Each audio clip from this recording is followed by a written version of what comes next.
Ora então, sejam bem-vindos a mais um vídeo dos Jogos aos Montes. Estamos aqui para mais uma conversa, desta vez com Orlando Moreira, o autor do novo cenário para Call of Cthulhu Bad Tidings. Vamos já saber tudo e mais alguma coisa acerca deste cenário e, enquanto a conversa está a decorrer, esteja à vontade para abrir um novo separador no vosso browser, ir ao Drive to RPG e comprar o belo do cenário. Aqui o Orlando, eu tenho a agradecer. Orlando, seja bem-vindo aqui ao canal. Olá. Sim, obrigado. E aqui entrando uma de pés juntos, e antes de falarmos do cenário propriamente dito, temos que falar de Call of Cthulhu.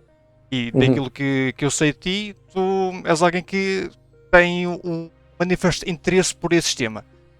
De onde é que isto veio, como é que tudo começou e o que é que na tua forma de ver faz com que Call of Cthulhu se distingue de tudo o resto?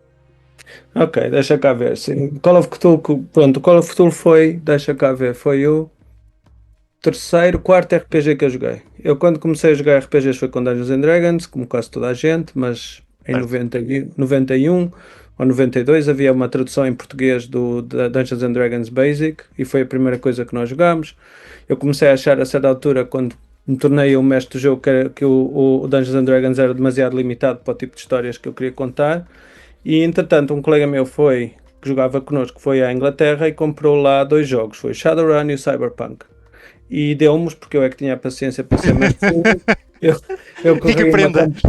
é, corremos uma campanha de Cyberpunk, correu muito mal porque os jogadores tinham aquela ideia ainda do Dungeons and Dragons que tudo o que lhes aparece à frente tinham de atacar, então começaram uma guerra no centro de Londres, a tirarem granadas, explosões, pronto, o jogo teve de parar quase passadas 3 sessões.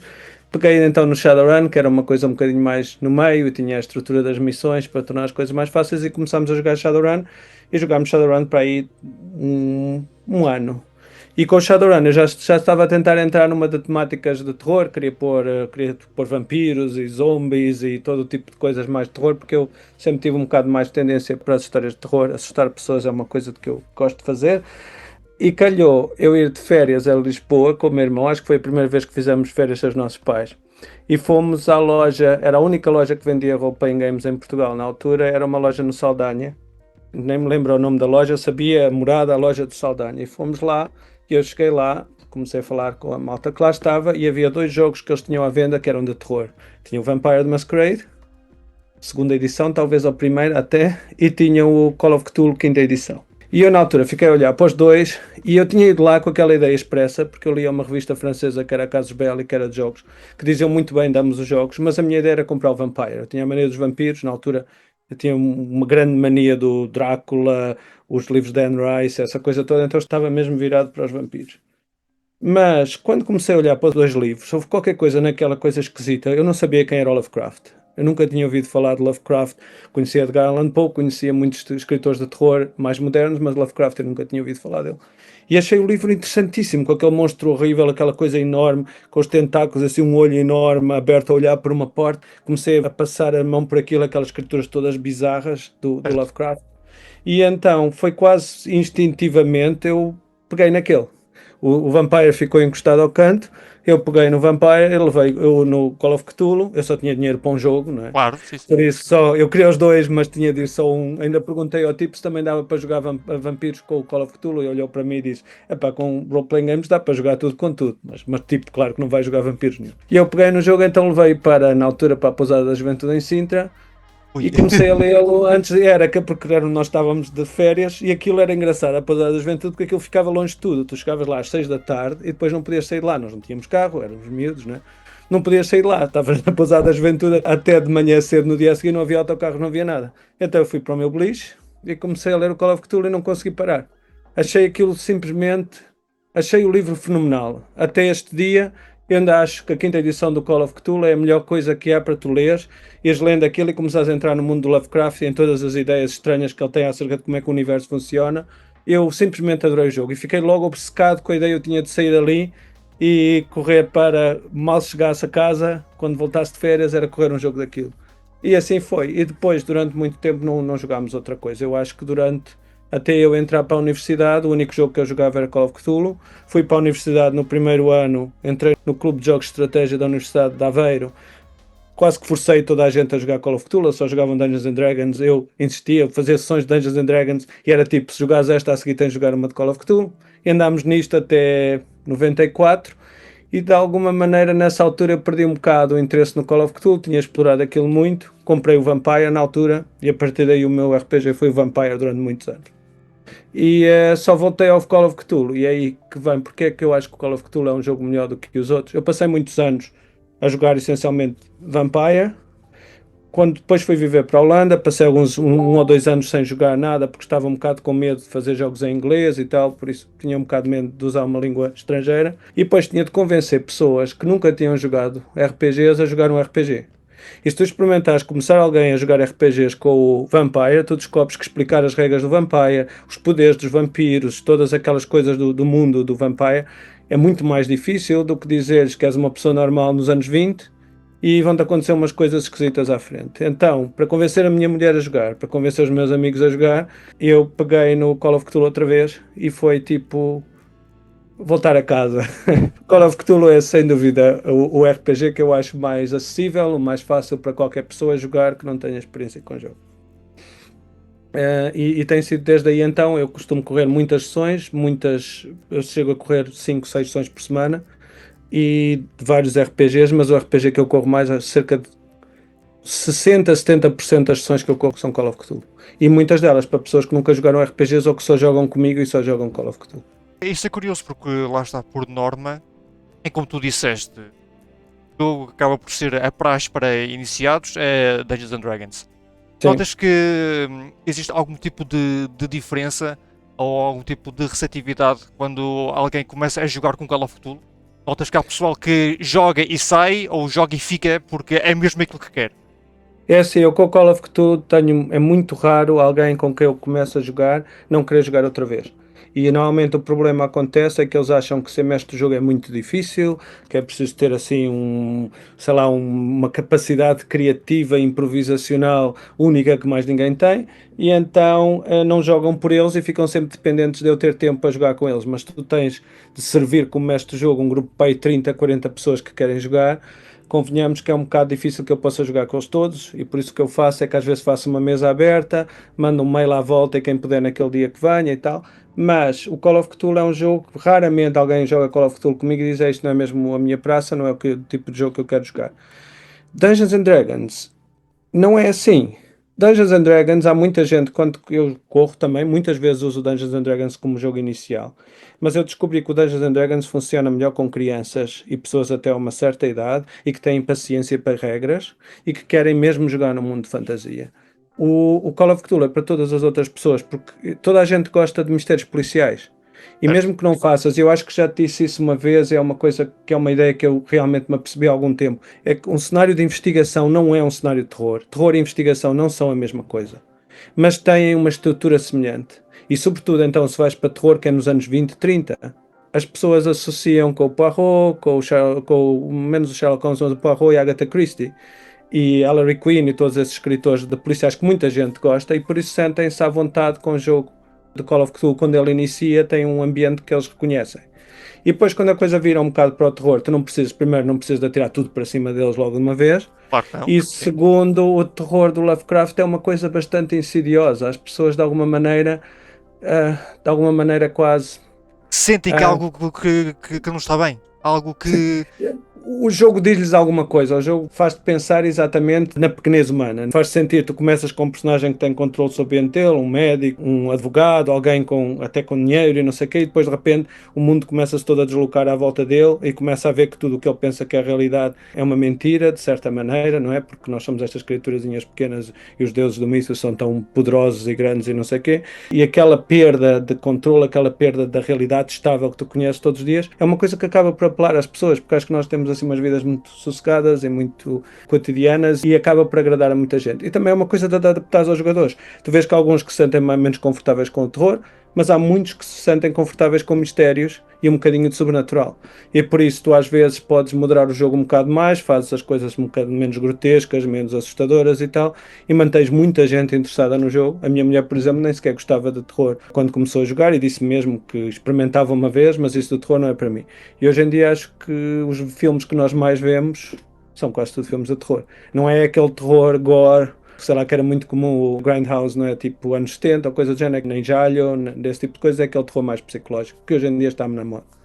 Mas acho que muita gente é atraída pelo Call of Cthulhu. E normalmente pessoas mais velhas, pessoas mais calmas até. Os miúdos costumam gostar de Dungeons and Dragons, mas se tu, por exemplo, pôs na maior parte das pessoas um personagem de Dungeons and Dragons com aquelas regras todas, os poderes todos, aquilo que as pessoas perdem-se, enquanto que um personagem de Call of Cthulhu é uma pessoa normal. Dirias que a malta acaba por se identificar mais com essa questão de ser uma pessoa normal, tal e qual como eles? Ser mais fácil de haver essa relação, de estabelecer uma ligação entre a personagem? E É claro, também. é mais fácil de compreender a personagem, é muito mais difícil perceber um personagem, sei lá.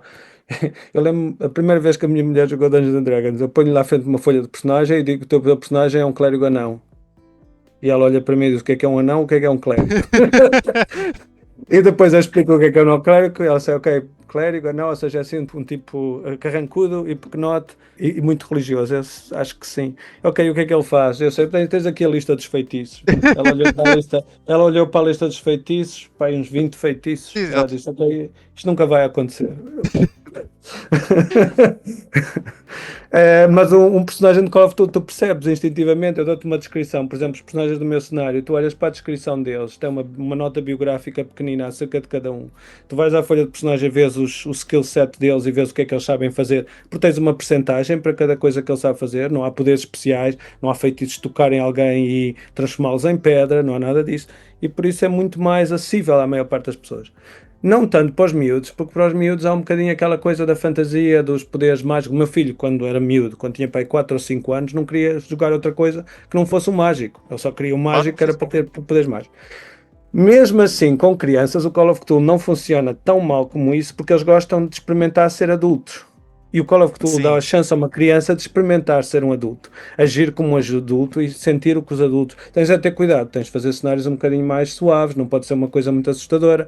A primeira vez que eu corri o The Haunting com os meus filhos, quando eles tinham para aí 8 e 6 anos, tentei amenizar a coisa, mas a minha filha ainda por 3 dias andava com medo que houvesse um zombie a viver debaixo da nossa casa, né?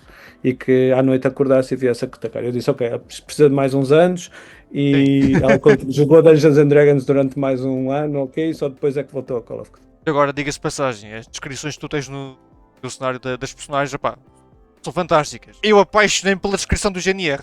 Epá, adorei. Adorei. Ah, o cabo Sim, da janela, exatamente, sim, exatamente. Eu olho para aquilo, pá, não me encaixa. Porque tu, sim, tu olhas para o cenário e já aí vamos. sim, Porque lá está. Estamos em 1937. Estamos uhum, ali naquele Portugal esquecido. sim, Vivemos sobre a opressão da Polícia do Estado e tudo o resto. Porque assim que li a descrição da Carlo do Lameiro e sim. vi que há apenas um posto de GNR e só há um GNR, eu, das duas uma. Ou este gajo pensa que manda nisto tudo, ou então é um badameco qualquer. Depois olhei para a descrição do GNR e eu, tonto, é isto, fantástico. Exato, sim. Mas relativamente aqui ao cenário, qual é que foi a principal fonte de inspiração? O que é que te levou a pensar, lá está, primeiro, usar Portugal como premissa, como cenário da história que tu queres contar, e depois toda a narrativa associada? Bem, por um lado, eu quando era mais novo, eu tinha sempre aquela ideia que havia falta de fábulas, de mitos, de histórias em Portugal. Elas existem durante muito tempo, mas não é uma coisa que não são popularizadas, não estão na cultura popular. E eu sempre achei, mesmo com o Vampire, eu estava a falar de Vampire, eu corri jogos de Vampire durante 8 anos, ok? Eu fiz todos os meus jogos sempre em Portugal. Acho que tinha uma campanha que se passava, não é bem verdade, tinha uma campanha que se passava em Paris. Fiz outra campanha que era na Transilvânia no século XVI. O resto foi sempre variações de o que é que acontecia se houvesse vampiros em Aveiro, o que é que acontecia se houvesse vampiros no Porto e em Lisboa. Lisboa sempre como cidade secundária, o centro das histórias tinha de ser sempre no norte e não em Lisboa. Põe-se demasiado foco sempre em Lisboa, em Portugal, quando Certo. se tenta fabular a coisa é sempre Lisboa. Por isso eu tentei sempre ir para fora de Lisboa por causa disso. Não é que eu não gosto de Lisboa, acho a cidade fantástica.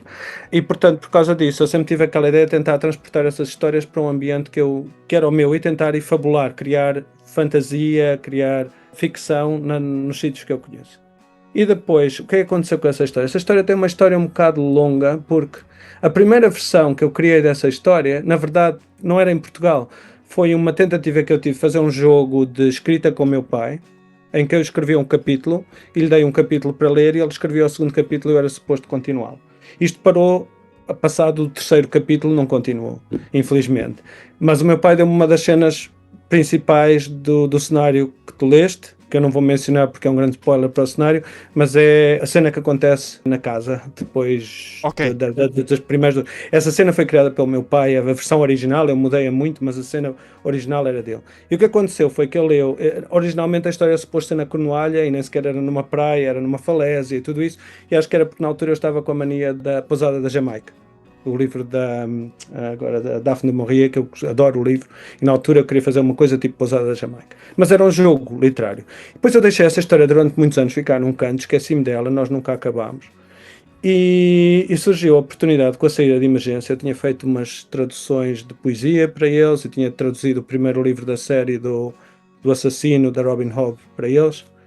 E surgiu a altura que eles tinham a ideia de fazer uma coisa que era escrever uma coletânea de contos de vários autores, chamava-se Pulp Fiction à portuguesa. E a ideia era voltar aos anos 30 e fingir que tinha havido Pulp Fiction em Portugal, escrever várias histórias de Pulp Fiction. Cada escritor podia escolher o tema que quisesse e escrever uma história de Pulp Fiction. E eu tive a ideia, bem, o Lovecraft era sem dúvida Pulp Fiction, e eu na altura pensei, e se eu amalgamasse tudo numa história? Tentar todas as correntes da Pulp Fiction numa história. Eu queria ter terror, queria ter aventura tipo Indiana Jones, queria ter elementos super-heróis. Na versão original da história, o herói era um super-herói, era o Batman, essencialmente português, chamava-se o Sentinela, e tinha uma pistola de raios e mais não sei o quê. Pronto, eu criei uma história que tentasse apanhar vários estilos de Pulp Fiction, todas ao mesmo tempo. E comecei a história com a cena que eu tinha usado para a história que tinha escrito com o meu pai. Usei essa e depois o desenvolvimento é todo completamente diferente, mas as duas cenas iniciais, o professor doente na cama e a cena que acontece a seguir, essas duas cenas foram resgatadas, utilizadas outra vez, e depois o resto do desenvolvimento é completamente diferente por causa do querer fazer daquilo uma Pulp Fiction. Isso tornou-se um conto que foi publicado nesse livro. Passados uns 2 ou 3 anos, eu tinha de correr uma ação de Call of Cthulhu para um grupo que vinha para a minha casa, eu não tinha nada para correr, não tinha preparado cenário nenhum, pensei em improvisar qualquer coisa, depois pensei, olhei para ele, tinha o livro em cima da mesa, olhei para ele e pensei, espera, isto é quase um cenário de Call of Cthulhu. E Quase. então peguei no livro e com o livro na mão comecei a improvisar na mesma narrativa base do coisa, dei-lhes uns personagens feitos muito depressa e corremos uma ação que foi fantástica, a ação foi ótima. E eu achei a coisa tão boa que decidi que tinha de fazer aquilo num cenário. Depois fui correndo várias vezes, de vez em quando alguém me pedia para correr alguma coisa numa convenção ou qualquer coisa, ia correndo aquilo e ele foi melhorando e melhorando e melhorando, e passadas para aí umas 6 ou 7 vezes do correr eu disse, eu acho que este cenário dá para ser escrito, merece estar em papel, merece que outras pessoas o tentem ler, e foi eventualmente o que se tornou o cenário que eu agora publiquei. Foi. Originalmente não era para Call of Cthulhu, era para Trail of Cthulhu, porque como o cenário é muito investigativo, eu acho que o Call of Cthulhu é excelente para terror puro e duro. O Trail of Cthulhu é um bocadinho melhor para cenários mais investigativos, sobretudo em convenções é mais rápido de correr, porque tem menos skill checks. Por isso eu na verdade escrevi o primeiro para Trail. Só que aconteceram duas coisas que me fizeram mudar o cenário para Call of Cthulhu.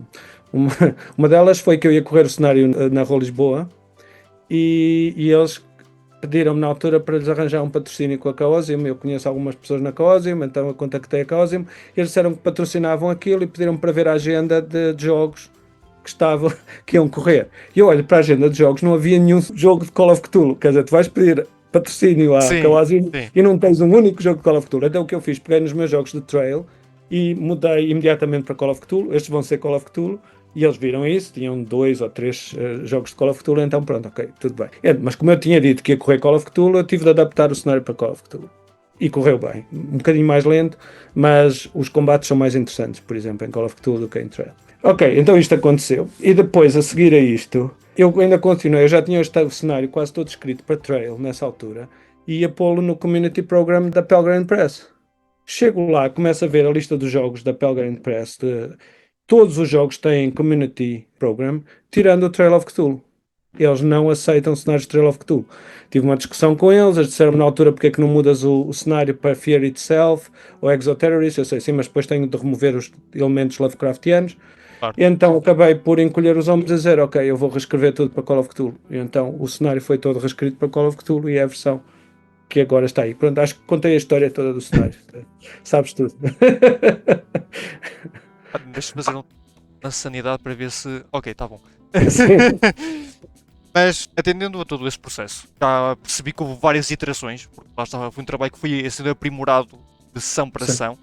Qual é que tu dirias que foi, durante todo o processo, para além de estar constantemente a reescrever de trailer para Call of Duty, qual foi aquilo que sentiste mais dificuldade em conceptualizar, em materializar?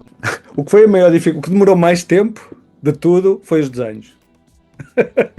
Porque eu decidi que queria fazer os personagens parecerem ou serem aquilo que eu queria que eles fossem. Ou seja, há muita gente quando faz cenários para Call of Duty que vai à internet, procura fotografias de gente que já morreu há muitos anos e usa essas fotografias como os personagens. Mas eu tinha uma ideia muito clara de como é que cada um dos personagens devia ser e então decidi que os ia desenhar. Mas eu não sou um desenhista muito prático, não é? Eu demoro muito tempo a desenhar e tenho um estilo a desenhar que infelizmente é assim qualquer coisa entre Tintin e Edgar P. Jacobs, o Blake e Mortimer.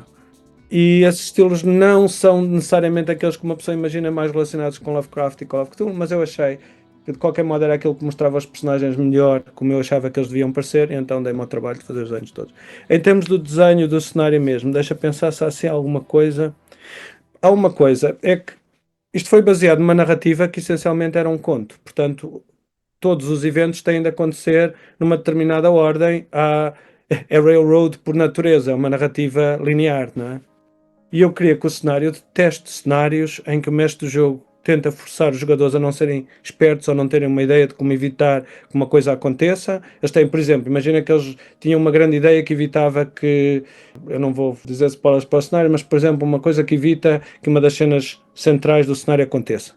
Sabes qual é a cena, de certeza que eu estou a falar, uma cena central no cenário que pode ser evitada pelos jogadores. É difícil, mas pode ser evitada. Então eu queria desenhar o cenário de uma maneira em que houvesse uma probabilidade grande daquela narrativa linear principal acontecer, mas que fosse perfeitamente possível a qualquer ponto quebrar essa narrativa e ir para uma direção diferente, dependendo dos jogadores, e que houvesse sempre uma história interessante para ser jogada. E é por isso que vês que tens o cenário que primeiro há uma narrativa que te explica por ordem o que é que eu espero que aconteça, depois uma lista de cenas que já abre um bocadinho as coisas, que há cenas que podem acontecer ou não acontecer, e no final do cenário tens uma lista, o que eu chamei as deviations, Exatamente. que é uma lista de coisas que podem acontecer que quebram a narrativa principal do cenário, mas eu pensei-as a todas como é que eu havia de lidar com cada uma delas para manter o cenário interessante e excitante e ter um final decente, um final interessante, sem que tivesse aquela coisa do mestre do jogo ter de forçar nada a acontecer. E acho que eu já ocorri o cenário muitas vezes, já aconteceram muitas variantes e não sei o quê, e acho que consegues sempre, dentro do que eu pus ali, improvisar suficiente para manter o cenário excitante e coisas a acontecer e a ter um final que os jogadores se sintam felizes que uma história acabou, que teve um final épico, sem ter aquela coisa de teres uma narrativa estrita e do mestre do jogo ter de forçar cenas a acontecerem. Portanto, acho que isso foi que demorou mais tempo em termos do design do cenário e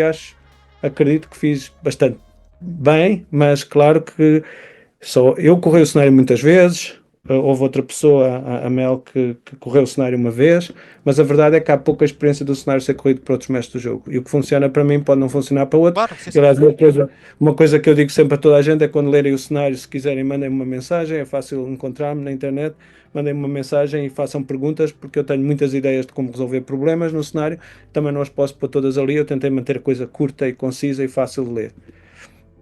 Acho que essa é a minha resposta para ti, a essa pergunta. E ainda bem que tocas nisso, porque uma coisa que fica claro na forma como o cenário está escrito e está estruturado é que está feito ou pensado tanto para mestres de jogo ou jogadores, de forma a facilitar que eles consigam colocar o cenário na mesa, independentemente do seu grau de experiência.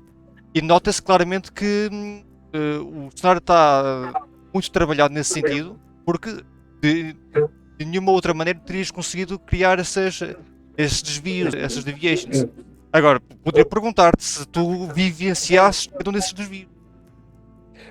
Não todos, alguns deles eu só pus-me a pensar o que é que poderia acontecer, mas muitos desses pensamentos acontecem durante o jogo, não é? Tu estás a jogar com um grupo e de repente Pois. tens alguém no teu grupo que começa a pensar em fazer uma coisa e tu, como mestre do jogo, começas imediatamente a pensar a 100 à hora o que é que tu vais fazer se realmente fizer aquilo. e por causa disso, eu nessas alturas tomava nota disso e depois desenvolvi separadamente. Mas todas essas coisas, muitas delas foram pensadas, outras aconteceram no jogo e eu usei exatamente a estratégia que está descrita nas deviations do cenário. E outra coisa que fiz para manter o jogo interessante, uma coisa que eu noto muitas vezes que funciona bem em cenários curtos, que sejam para jogar como one-shots, é que as tensões entre os personagens. Eu já corri alguns cenários que eram incrivelmente simples, há assim um monstro que aparece e começa a matar gente, e os jogadores têm de lidar com aquilo numa situação qualquer, uma coisa simples, mas que o cenário pode se tornar muito mais interessante se as interações pessoais entre os personagens forem tais que criem tensões próprias. Certo, sim. E por isso, se tu olhas para os 4 pre-gens que eu te pus lá, há tensões entre eles. Eles são todos pessoas que são capazes de funcionar relativamente bem juntas, porque têm coisas em comum, têm valores em comum, mas também têm coisas em que se esbarram completamente, não é? Tu tens, por exemplo, um que é pró-ditadura e outro que é exatamente o contrário, mas ambos têm um certo sentido de justiça que os vai levar a provavelmente cooperarem, embora em termos políticos sejam quase polos opostos. E da mesma maneira, se olhares para os outros 2 personagens, há sempre várias tensões. Se tu começares a estudar aqueles 4 personagens que eu pus ali, há tensões entre todos eles. E acho que isso mesmo, imagina, por exemplo, que a narrativa em si do cenário e a ameaça do cenário e tal se torna um bocadinho linear demais, as tensões entre os personagens equilibram isso. E por isso, há muita coisa que pode acontecer e depois vai depender muito dos jogadores e do mestre de jogo dentro daquela, não é bem uma sandbox, mas perto disso há muita coisa que pode acontecer.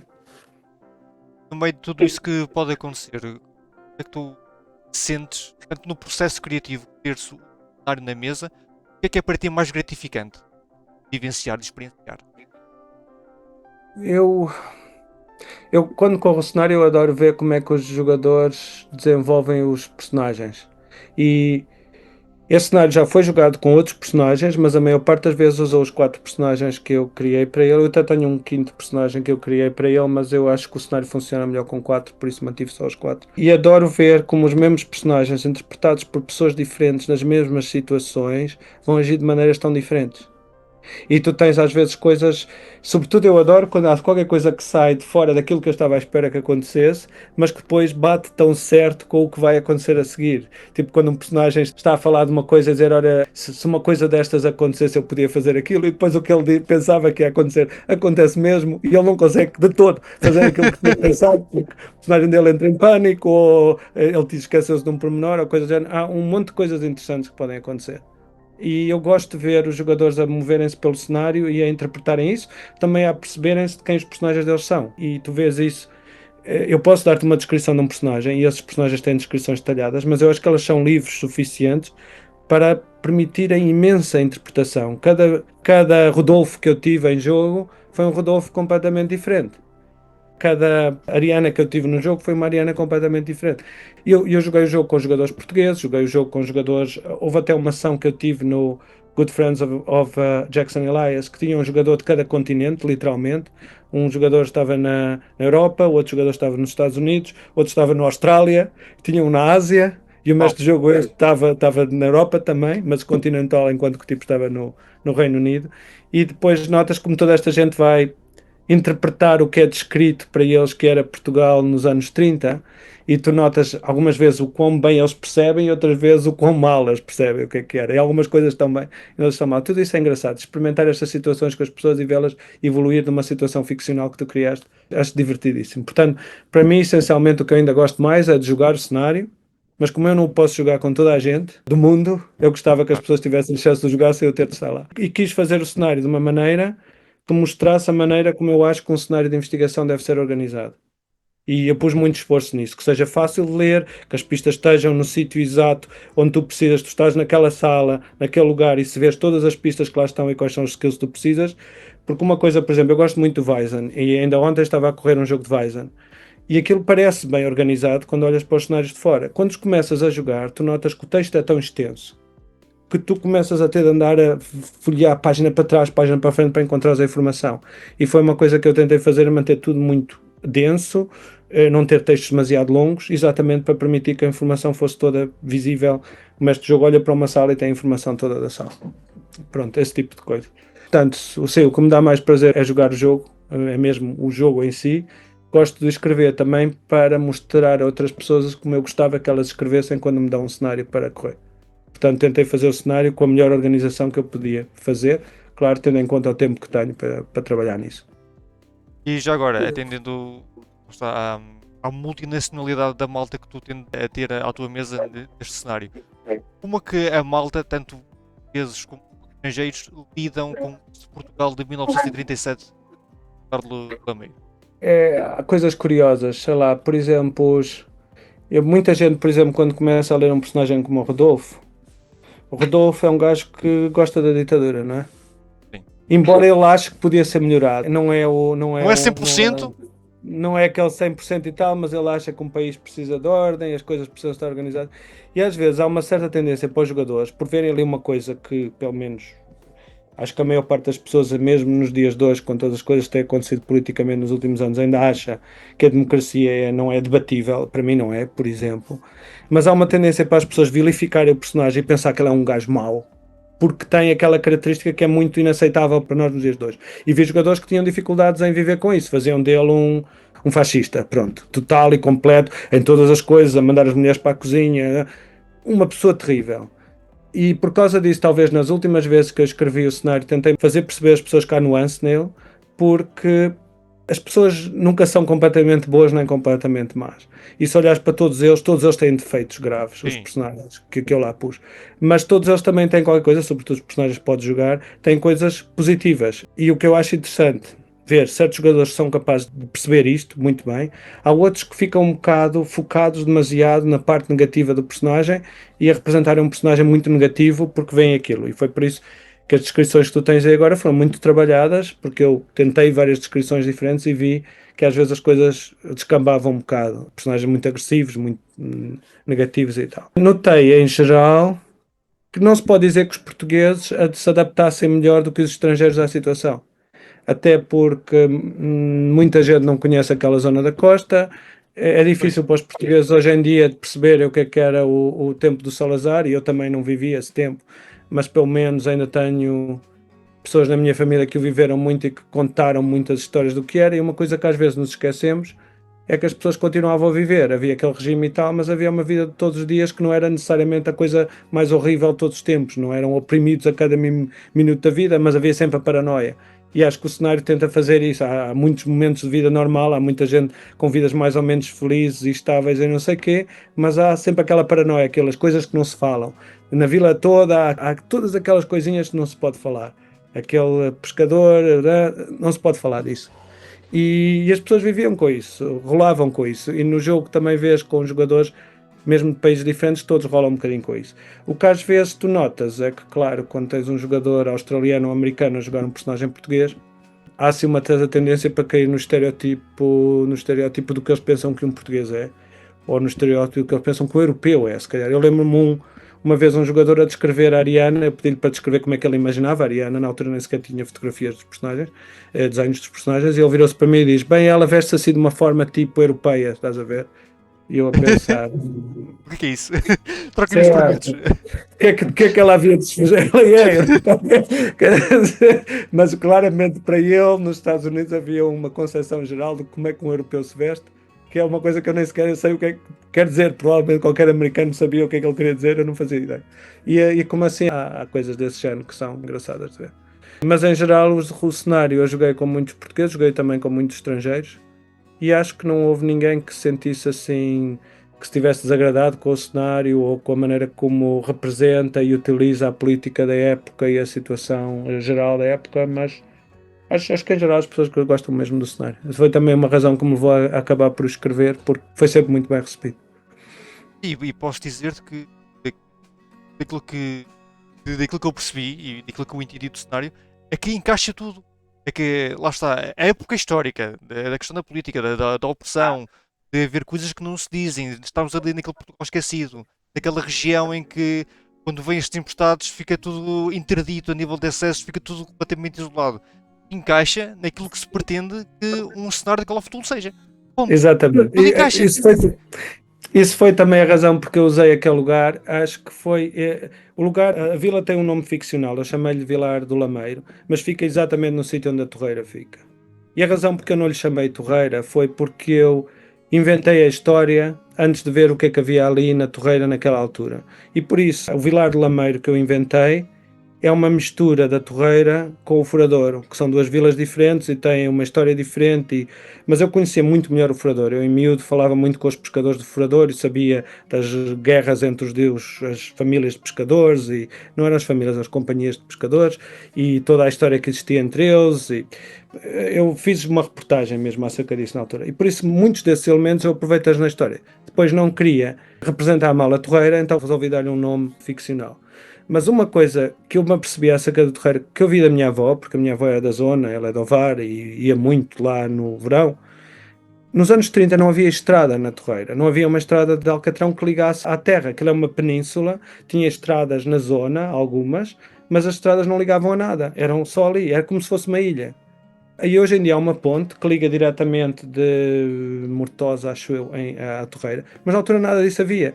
E quando viam as grandes tempestades no inverno, aquilo realmente às vezes ficava completamente isolado. Os barcos não podiam transitar, a terra ficava empapada, as pessoas não conseguiam sair dali. Por isso eu achei, caramba, isto é perfeito. Eu tenho de fazer um cenário de Call of Cthulhu para isto, e calhou já ter uma história quase toda pensada. Eu queria fazê-la em Portugal, tinha de ser naquele sítio. É. E também é perto do sítio onde eu passei a minha infância, não é? Por isso Tem faz. aquela conotação mais nostálgica. Sim, sim. E nesse sentido, e já quase em jeito de conclusão desta entrevista, quais é que tu dirias que seriam os truques e dicas que tu passarias à malta que também escreve cenários, também cria jogos? O que é que tu achas que é essencial para ter um bom cenário? Ora, era o que eu te estava a dizer no início, quando me perguntaste como é que eu desenhei o cenário e quais foram as dificuldades. Eu acho que um cenário tem de ser desenhado de uma maneira que dê ferramentas ao mestre do jogo para poder improvisar. Se o cenário é só para fazer aquela história que tens, tipo um livro de uma aventura fantástica em que tens coisas que é o que pode acontecer e mais nada pode acontecer no cenário, não é tão interessante como podia ser um jogo de personagem, porque essencialmente, em última análise, podias pôr um computador a correr aquilo. E a vantagem dos jogos de personagens sem serem num computador é ter um mestre do jogo que te dá a liberdade de fazer coisas que não foram planeadas. Se o mestre do jogo não te dá a liberdade de fazer coisas que não foram planeadas no cenário, então o mestre do jogo não está a fazer o trabalho dele. Portanto, tu, quando estás a desenhar um cenário, tens de criar o potencial e ajudar o mestre do jogo a sair do quadro da história. E tens de lhe dar o quadro de uma história, porque é muito difícil improvisar do nada. É possível, eu já corri jogos inteiros de Call of Cthulhu completamente improvisados na hora. Mas é muito estressante, porque Sim, pode quebrar tudo de um momento para o outro. Estás a inventar. Eu vejo muitos daqueles jogos mais minimalistas e não sei quem que dizem: o mestre do jogo chega lá e inventa na hora, vai correr tudo bem. Eu posso fazer isso. Há pouca gente tenha tanta experiência de fazer isso, se calhar como eu jogo muito. mas, mas é estressante, é uma experiência que me põe muito numa situação difícil e não é garantido que eu consiga fazer evolver a história para uma coisa excitante e interessante. Portanto, o que estás a dar quando desenhas um cenário é ferramentas, um quadro para as coisas serem streamlined, quando tu sabes para onde é que as coisas vão, e que dê ideias de como sair daquele quadro e manter o quadro dentro de certo controle. Pronto. E depois, estruturar a coisa muito bem. Tu não estás a escrever um livro, estás a escrever um cenário, portanto, manter os textos curtos e fáceis de ler, porque o mestre de jogo vai ter de ler aquela porcaria enquanto tu estás a jogar, não é para ler em casa refastelado a beber um chá, e tens de ler aquilo na hora para manter o jogo a correr. Portanto, tem de ser simples, muito bem estruturado, fácil de encontrar as coisas, e tens de criar tensões na história, no setup do cenário, várias tensões que tenham de ser resolvidas durante o jogo. E é isso que eu estava a dizer, entre os NPCs há tensões também entre os PCs e entre os PCs e os NPCs. Portanto, há um monte de relações que numas coisas são fáceis e noutras são difíceis, e essa coisa toda junta a mexer-se vai-te criar uma história interessante, quase certeza. Acho que é o que eu posso dizer acerca disso. Mas como eu te digo, eu tentei desenhar o cenário para mostrar como é que eu acho que a estrutura de um cenário desse género deve ser feita. E acho que nesse campo espero que o cenário seja um bocado inspirador, que uma pessoa olhe para ele e como está arranjado e diga: eu também posso fazer isto e posso usar esta estrutura. É um bocado arrogante talvez pensar que eu posso ensinar outros a como fazer um cenário, mas é a minha tentativa de contribuir alguma coisa para melhores cenários, digamos assim. eu faço minhas tuas palavras, porque é aquilo que eu vejo é mesmo isso. da forma como está escrito, da forma como está apresentado e é tudo tão encadeado e lá está, encaixa tudo não só a nível do cenário em si, que tem uma personalidade própria, as personagens que ajudam a revitalizar essa própria personalidade. O resto, eu acho que tens toda a razão em mais alguma para dizeres que esta é a fórmula a seguir, se é que podemos usar o termo fórmula, para um bom cenário de Call of Cthulhu ou de uma história qualquer de mistério ou terror. A premissa, a essência é esta. E chegamos a este ponto em que o cenário está disponível no drive-thru para toda a gente adquirir. E qual é que é o futuro? Há alguma expansão para esse cenário? Há outros cenários que estão para vir? Haverá algum jogo que esteja na calha? Eu tenho, em termos de cenários, eu durante os anos desenhei muitos cenários, há vários que corri muitas vezes. Há um que se passa em Nova York, que eu adoro o cenário e todas as vezes, foi o primeiro cenário que alguma vez desenhei e acho que sempre que o corre é fantástico, corre sempre bem, são sempre jogos excitantes. Pensei em relocalizá-lo para Portugal para manter o tema, mas o cenário está muito desenhado para aquela cena dos Roaring Twenties em Nova York, utiliza a Harlem Renaissance, tudo isso, os tenement buildings do Harlem. É um bocado difícil eu adaptá-lo e não sei se vou fazer, mas esse é um cenário que eu realmente quero escrever e vou eventualmente escrevê-lo. Não sei se é o próximo, porque entretanto eu criei um cenário há uns tempos quando um amigo meu deixou a cidade onde eu vivo, Eindhoven. Ele foi-se embora e eu preparei um cenário para lhe dizer adeus. Fizemos um jogo especial com um cenário desenhado para ele. E esse cenário é muito engraçado porque é um cenário que demora 2 horas e meia, 3 horas de tanto a correr. É incrivelmente intenso. Aquilo saiu-me quase por acaso na altura, mas é incrivelmente intenso. Nenhum dos jogadores sabe quem é. Todos eles, os personagens que perderam todos a memória. Estão numa situação em que há um time-out. O mundo vai acabar dentro de 1 hora, talvez, e todos eles não se lembram, nenhum deles se lembra quem é, e todos eles têm pistas para quem eles são, o que é que está a acontecer e tudo isso. O cenário é muito tenso. E sempre que eu corri foi muito interessante. É um cenário que é quase é muito mais centrado no terror e menos na investigação, como era este. E eu talvez seja esse o próximo que eu vou escrever. Mas o cenário, em termos de regras, pode usar Call of Cthulhu, mas podia usar outro sistema. A razão porque eu não me ponho muito a desenhar sistemas é porque há tantos, que há quase sempre um que funciona mais ou menos bem para o que tu queres fazer. E acho que quero concentrar mais nos cenários. Mas sim, tenho esses dois para escrever e tenho um de fantasia de Swords of Serpentine que eu talvez queira escrever também. Agora tenho a de escolher qual é que vai a seguir. Pois. Provavelmente é esse cenário de 2 horas, 2 horas e meia hiper intenso, porque é o mais fácil de escrever deles e acho que é muito diferente de tudo o que eu vejo atualmente à venda. Portanto, traz uma mais-valia. Cá estaremos então para ver esses cenários. É. Iriam sair também para o drive-thru ou terias outra plataforma em vista para o Tenho, efeito? tenho de pensar nisso. Eu experimentei o drive-thru porque dá uma certa visibilidade, até porque se for no Miskatonic Repository, pronto, é visto com todos os outros cenários de Call of Cthulhu, tem um grafismo mais ou menos conhecido e podes usar as regras de Call of Cthulhu sem pagar direitos extra ou coisa do género. Claro que pagas royalties à Chaosium e à drive-thru e mais não sei o quê, mas é assim, o que eu quero mais é que o cenário seja jogado e a razão porque ele tem um preço nem é porque eu esteja a querer ganhar dinheiro com ele, porque não ganhas dinheiro com uma coisa destas. A razão porque ele tem um preço é para que as pessoas deem valor ao trabalho e deem valor ao cenário. Tu vais notar os artigos que estão de graça no drive-thru, as pessoas fazem download dele, nem sequer os leem, porque não gastaram um tostão por eles, não os leem. E é por isso que o cenário custa e por outra razão, porque se eu conseguir chegar a um certo número de vendas, o livro vai ser impresso em livro. Por isso, a razão porque me vão ver a andar a vendê-lo e a tentar convencer toda a gente a comprar, já jogaste, não importa, compra, é porque eu gostava que aquilo chegasse ao estado de ser publicado como um livro físico. E é sobretudo por causa disso. E para isso precisa de um certo número de vendas e é por isso que eu puxo um bocado para que as pessoas o comprem. E já agora, podes partilhar qual é que é esse número? Não é assim muito, são 250 vendas. Uau!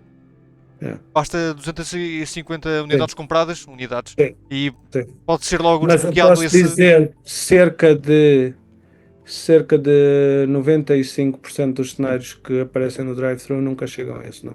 Porque há muito poucas vendas, não é? Tu estás a falar role-playing games que não é exatamente o passatempo mais famoso do mundo e depois estás a falar de uma coisa que é especificamente, normalmente comprada só pelo mestre de jogo.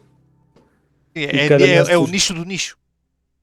Exatamente. E é por isso que tu vês Wizards of the Coast tenta-te vender constantemente player handbooks e coisas do género porque criam vender coisas aos jogadores, não vender só o mestre de jogo. Agora, cenários normalmente é o mestre de jogo que os compra. E pronto, caro Orlando, em jeito de conclusão, temos o teu cenário no drive-thru, tendo a carpete vermelha na tua direção, o que é que andas a fazer, onde é que a malta te pode encontrar, diz o que achas por bem. Aproveita este momento para simplesmente dizer. Não, pronto, eu gostava de comprar esse cenário. Se o quiserem jogar, podem sempre tentar contactar-me. É fácil encontrar-me, por exemplo, no grupo de Discord do RPG Portugal, mas também em quase todos os grupos de Facebook que há de Call of Cthulhu, eu costumo andar por lá. E eu gostava que as pessoas comprassem esse cenário, mas também gostava que o jogassem. E estiverem interessados em jogar, podem sempre ver se eu tenho tempo de correr para vocês. Podem sempre pedir com jeitinho, às vezes posso ter tempo, às vezes não. E acho que é isso. E se quiserem convencer a vossa família que nunca jogou RPGs nenhuns a jogar um RPG, eu francamente acho, muito honestamente, que o Call of Cthulhu é das melhores opções que temos. O que podem tentar reduzir é a parte do terror e tentar concentrar-se na parte do mistério, até quase só um mistério policial. O cenário que eu pus aí à venda pode ser jogado quase só como um mistério. Pode-se reduzir bastante as partes mais horríficas e tornar o cenário quase só de mistério, mas não é o único do género e gostava realmente que as pessoas tentassem pôr mais gente que não joga role-playing games a jogar e por isso acho que o Call of Cthulhu é mesmo de ser tentado para isso. É incrivelmente fácil pôr adultos a jogar com Call of Cthulhu. Tentem. E está tudo dito, Orlando, uma vez mais, É, muito obrigado. Vou deixar tá. na descrição do vídeo os links para o drive-thru e outros links que acho que sejam importantes para a malta te encontrar nas redes sociais. Tá. Deixo à vontade vocês que estão a ver o vídeo para dar questões nos comentários, eu tratarei de as encaminhar para. E, sem mais, assim me despeço. Fiquem bem e vemo-nos no próximo vídeo. Tá. Tchau, obrigado por convidar.